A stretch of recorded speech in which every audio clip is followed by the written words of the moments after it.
Second apo. Second apo. Oh. Within Second. this year. Dalawa agad. Room 2. Room 2-3.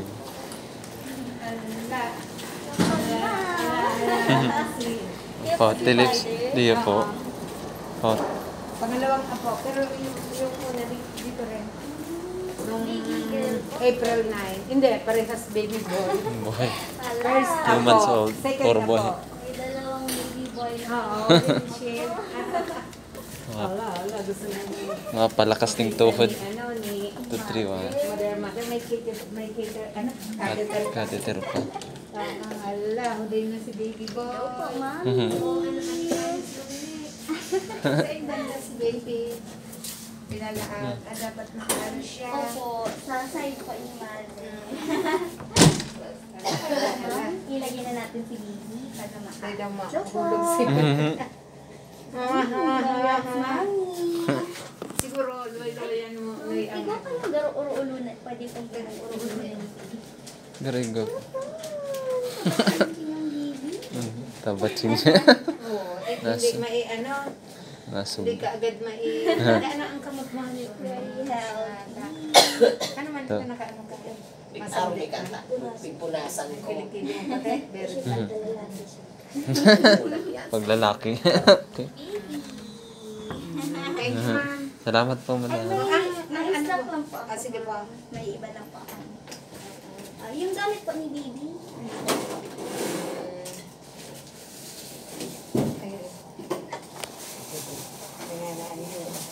Nagales na ni Mr. Nagales. Hala.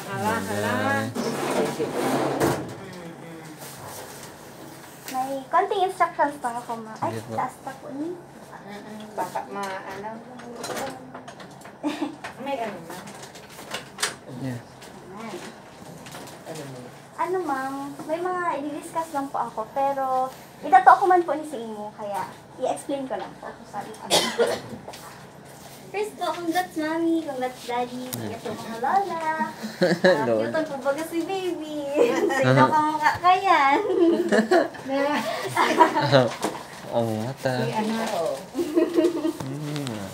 So, ano po, may mga vaccines na po kami binigay kay baby. BCG po, hindi pa po nabibigay kasi hindi pa man po mag-discharge si mother. Hindi pa na. naman po. Nag-open po kasi kami ma'am ng BCG pag 4 na po. Sa currently po, 3 pa lang po yung batch na yon. So, maghihintay pa po ng isa para mabuksan. Sige po. Mag-i-inform na lang po kami sa mga ward nurses, tapos i-inform naman po kayo. Madali man lang po yan, ma'am. Okay. Tapos po, hepatitis B vaccine nabigay na po kay baby upon delivery po. Tapos po, pero yung mga vaccines po, initial doses lang po yan. Sa mga succeeding doses po, refer na lang po tayo kay Doc Ryan. Tapos po, newborn screening. Done po yan after 24 hours of life ni baby. Kailan po siyang ano? 10, 22. Ma-inform na lang po kami, baka po mamaya mga 11 or ano. Sasabihan na lang po ulit namin yung mga ward nurses, tapos i-inform po kayo. Madali man lang po yan, ipiprick lang po yung baby. Tapos, yung result po niyan, after 2 to 3 hours, ay, 2 to 3 weeks, sorry po, 2 to 3 weeks. Ma-text na lang po kami kay mami na available na po ang result. Sa ano po yung link sa OPD department sa baba. Patient. Ito-text man po namin kayo niyan kung saan niyo po. Iba, nag-akit ko sa Tapos po, hearing screening po, doon po yan upon discharge niyo para sararuan po ang pagbabakili. Okay. Sa diagnostic department po yan. By the way po, ihahatid man po kayo niya ng orderly. Ano I-will man po kayo dun sa sa diagnostic department before po kami discharge. Okay. Feeding po, ano naman kayo sa first born na po. First baby. First baby. Sige po. Mamaya po, itry po natin magpa-breastfeed kasi strongly encourage po namin na breastfeed. Opo. Iyo po. Ah, Pero anyway po, si baby man lang po kaya ang mga kapaluwas ng milk mo po. So, Oo. Sorry. kung mayo po talaga, mayo, tapos nag-decide po kung mag-formula milk na lang si baby, ano po, ang 30 ml po ng distilled water, 1 scoop po yan katong milk. Iba po kami digding sa newborn window. Ayan. Iba po digding ini, Abot naman si Bill. 30 ml distilled water. Tapos 1 cup po katong Oo. gatas. Kaya ayan na. Tapos ini po. 30 ml. After po kani i-use, hugasan na lang po, ma'am. Di po kami nagpapaano ng dede. Cup feeding po kami. Pero hindi po ang gagamit ng hindi po.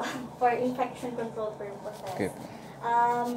Pag nagpapa-feed po kay baby, upright.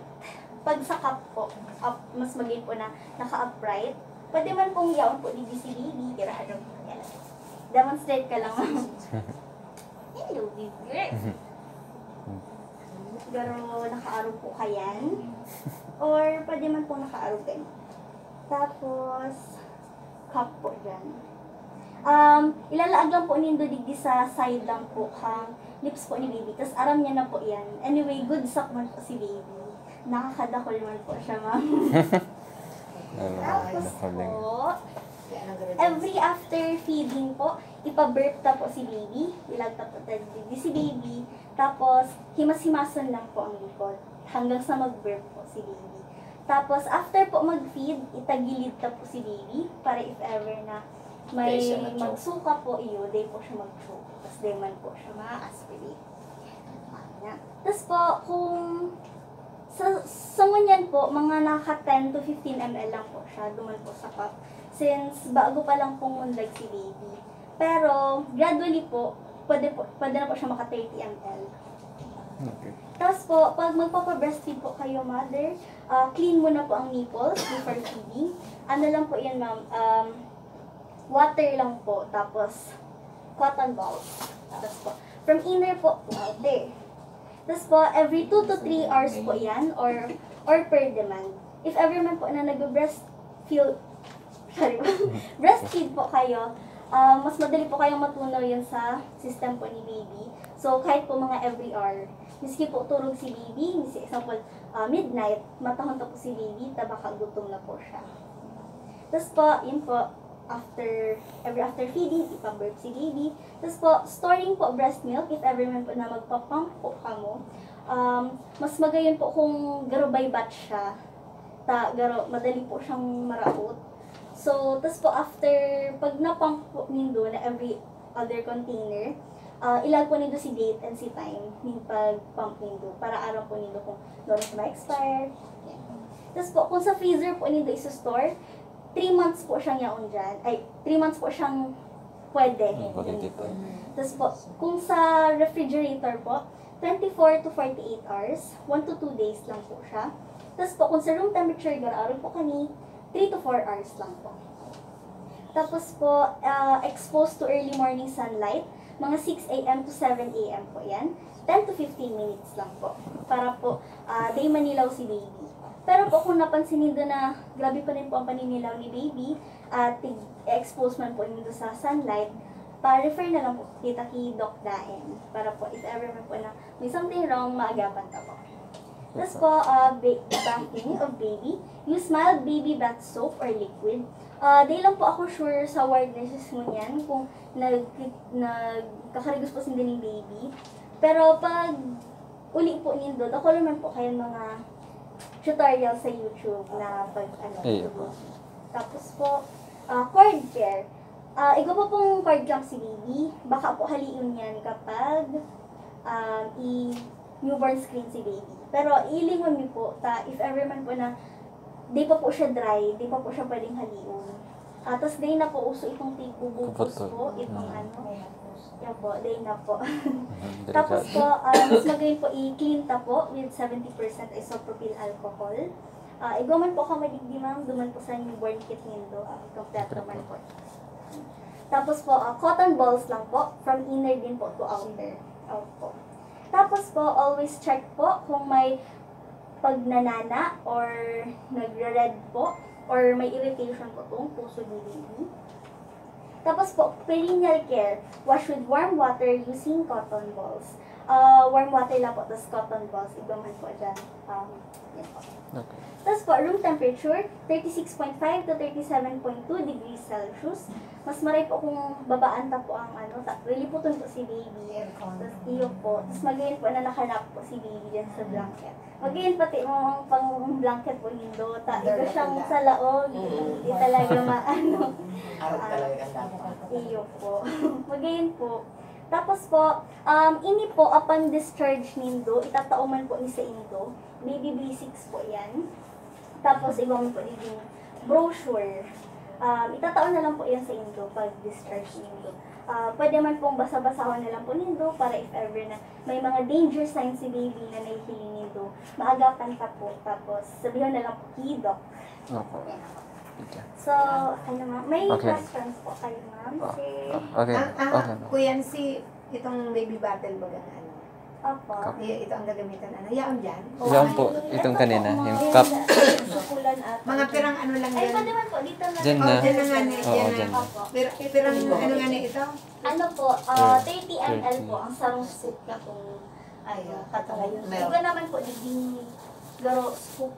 Kaya, Iya po. Tapos kung 15 ml man po, kabanga po kato.